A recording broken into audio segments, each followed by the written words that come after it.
মঞ্চে আমাদের গণ আন্দোলনের নেতৃত্ব, যুব সংগঠনের নেতৃত্ব এবং যারা এখানে সমাবেশে উপস্থিত হয়েছে এবং আমাদের কথা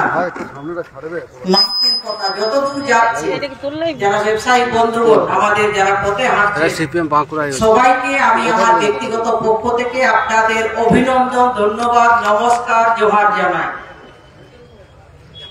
আমার পূর্ববর্তী বক্তারা বলেছেন এবং আমাদের যিনি যুব রাজ্য সম্পাদক কমরেড মীনাক্ষী মুখার্জি উনি বলবেন, আমি আপনাদের কাছে একদম ছোট্ট করে বলব, আমাদের আজকে আপনারা দেখছেন আমাদের মহান দার্শনিক কার্ল মার্কস এবং আমাদের যে সমাজের একজন পণ্ডিত রঘুনাথ মুর্মু, তারও জন্মদিন।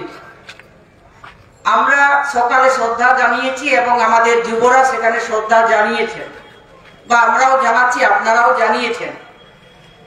বলছি যে পথটা তারা দেখিয়েছেন সেই পথটা আমাদের যেতে হবে। আমরা আশা করব নিশ্চয়ই আমরা সফল হবই, এখন না হলেও পরে আমাদের লড়াই জারি রাখতে হবে। নেতৃত্বরা আমাদের বলেছে লড়াই আমাদের জারি রাখতে হবে। আজকে আমাদের জেলার যে যুব 20তম যে সম্মেলন, জেলা সম্মেলন, এই জেলা সম্মেলনকে সামনে রেখে যে প্রকাশ্য সমাবেশ আমাদের এই ইন্দাসে যে জমায়েত হয়েছে, সেই কারণে আরেকবার আমার ব্যক্তিগত পক্ষ থেকে ইন্দাসের সমস্ত মানুষকে শ্রদ্ধা এবং নমস্কার জানাই এই সমাবেশটাকে সফল করার জন্য। আমাদের সভাপতি বলেছেন, যিনি এই অভ্যর্থনা সমিতির সভাপতি, আমাদের গণ আন্দোলনের নেতৃত্ব কমরেড অসীম দা, উনিও বলেছেন, আমিও বলছি, আজকে আমাদের যখন গোটা বিশ্ব এবং গোটা আমাদের দেশ এবং রাজ্যে একটা কি বলবো ভয়ঙ্কর পরিস্থিতি তৈরি হয়েছে, সেই সময়টা আমাদের জেলার যুব সংগঠন যে তারা বিগত দিনে কাজকর্ম করে এসছেন এবং আজকে যে সমাবেশ, আগামী দিন আবার শপথ নেবে যে আমাদের জেলাকে কিভাবে এগিয়ে নিয়ে যাওয়ার জন্য তারা তৈরি হচ্ছে, কিন্তু আমাদের সহযোগিতা করতে হবে।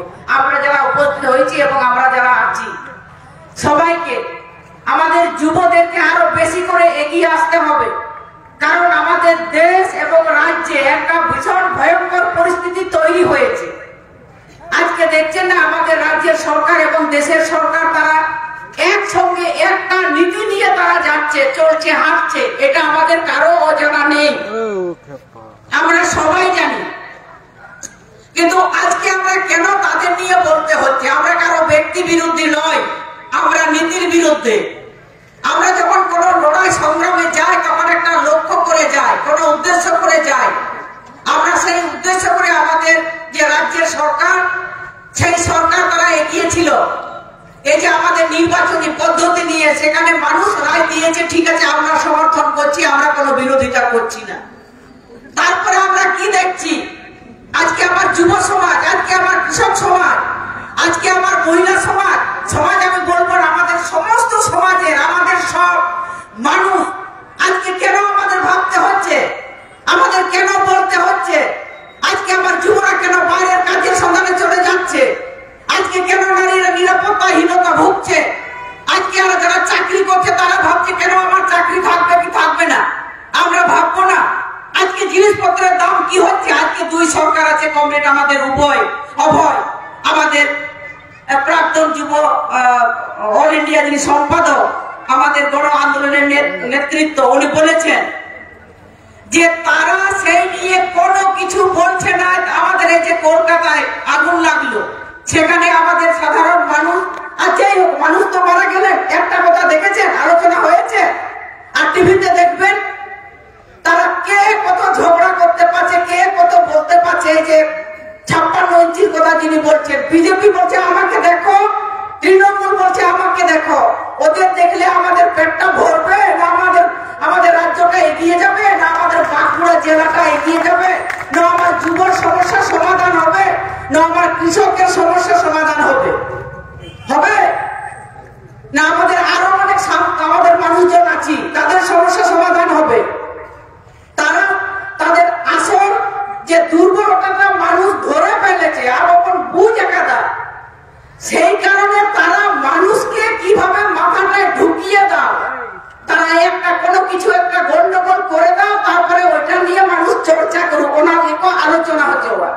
আজকে আমাদের স্কুল বন্ধ, হোস্টেল বন্ধ, আজকে আমার ছেলে মেয়েরা রাস্তায় পড়ে আছে কিসের জন্য? সরকারের দায়িত্ব নয়? আজকে কাজের কথা শুনলেন, 100 দিনের কাজের কথা শুনলেন, আমাদের জল জঙ্গল জমির অধিকার পাট্টা থেকে আজকে উচ্ছেদ হচ্ছে কিসের জন্য? কেন? সরকারের দায়িত্ব নয়? সরকার দেখবে না? কিন্তু তারা দেখবে না, তারা আমাদের ওই যে লাগিয়ে দিচ্ছে, এই যে বিভিন্ন ঘটনাগুলো ঘটাচ্ছে, এটা পরিকল্পনা মাফিক তারা ঘটাচ্ছে। আজকে বিদ্যুতের দাম কি হবে? এই যে সমকটের আইন যেটা আমাদের কংগ্রেস সভাপতি বলেছে, সেই জন্য আমাদের যে সর্বভারতীয় সিআইটিউ সংগঠন তারা ধর্মকে ডেকেছেন, এমনি এমনি ডাকেনি, তারা সব করে ডাকেনি। আজকে কাজের জায়গাটা সংকুচিত হয়ে যাচ্ছে, ছোট হয়ে যাচ্ছে। আমরা কি করব? কোথায় যাব? কোথায় বলবো? আমাদের আন্দোলন করা বারণ করবে, ওরা বলছে করা যাবে না। সেই সব নিয়ে আজকে যে ধর্মের নামে, জাতির নামে, এটা বারে বারে বলতে হচ্ছে কেন? আজকে মন্দির করছে, আজকে ওই যে আমাদের দীঘার পুরী যে মন্দির নিয়ে চলে এসছে, হ্যাঁ আসুক, আমাদের কোনো অসুবিধা নাই। কিন্তু আমার এই যে বেকার ছেলে কাজের সন্ধানে বা আমাদের যে সমস্যাগুলো আছে সেইগুলো কোথায় গেল? কি হচ্ছে? আমাদের তো দীর্ঘদিন ধরে আমাদের মন্দির আছে, মসজিদ আছে, আমরা কি কোনো ঝগড়া করেছি? আমাদের দুর্গা পূজা, কালী পূজা সবাই আছে, আমরা তো মিলেমিশে আছি, আমরা তো কোনো ভাগ নেই। এই যে বললো না যে আমাদের ভাষা, সংস্কৃতি, আচার আচরণ আমাদের হতে পারে আলাদা হয়ে দাঁড়াইয়া, কিন্তু সমস্যাটা তো সবার সমান। আমি সাঁওতাল বটি, আমি আমারও শিক্ষার দরকার, আমার স্বাস্থ্যের দরকার, খাদ্যের দরকার, ঘরের দরকার, সেই রকম অন্যদেরও সেই সব দরকার। সেইগুলো না করে ওরা উল্টাপাল্টা করে দিচ্ছে, মানে মানুষকে একদম বিভ্রান্তি করে দাও। এই যে বাচ্চাদের মতো তারা সেই খেলাধুলা করছে, বলছে তুমি মাতিয়ে থাকো, তাহলে আর লেখাপড়া হলে বা কোনো কিছু আলাপ আলোচনা করলে, মিটিং করলে তো সেই আলোচনা হবে। আমাদের যুব সংগঠন আজকাল দুদিন আলোচনা করবে, যুব সংগঠন কি হবে, আমাদের সমাজটাকে কিভাবে পরিবর্তন করবে, আমাদের জেলাটাকে কিভাবে সামনে দিকে যাবে, সেই সব নিয়ে আলোচনা করবে। আর ওরা বলছে ওইসব না, তাদেরকে মাতিয়ে রাখো। এই যে পাকিস্তান, যেটা কমরেড অভয় মুখার্জি বলেছেন, এই ঝগড়া লাগিয়ে দাও, এই যে লাগিয়ে গেল, এই যে বান্টার, আর পুরো ওই আপনার টিভিটা মানে প্রচার করছে, মনে হচ্ছে এই যেমন লাগিয়ে গেল এক্ষণে তাদেরকে তাড়িয়ে দিল, সেই রকম তারা প্রচার করছে। সেইগুলো আমাদের বুঝতে হবে। সেই কারণে আপনারা নিশ্চয়ই আগামী দিনে ঐক্যবদ্ধভাবে এই সরকারটাকে, আমাদের দেশের এবং রাজ্যের সরকারটাকে তাদেরকে তাড়াতে হবে, না হলে কখনো আমাদের হবে না, আমাদের রাজ্যটা পিছিয়ে যাবে। আমাদের একটা ভাবনা ছিল, বিগত বামপন্থী সরকার ছিল, তারা ভাবিয়েছিলেন মানুষকে, এমনি তাকে ভোট দেয়নি, সরকারকে রাখেনি 34 বছর। একটা ভাবনা ছিল মানুষকে সামনে দিকে নিয়ে যাওয়ার জন্য, সেটা পরিকল্পনা ছিল।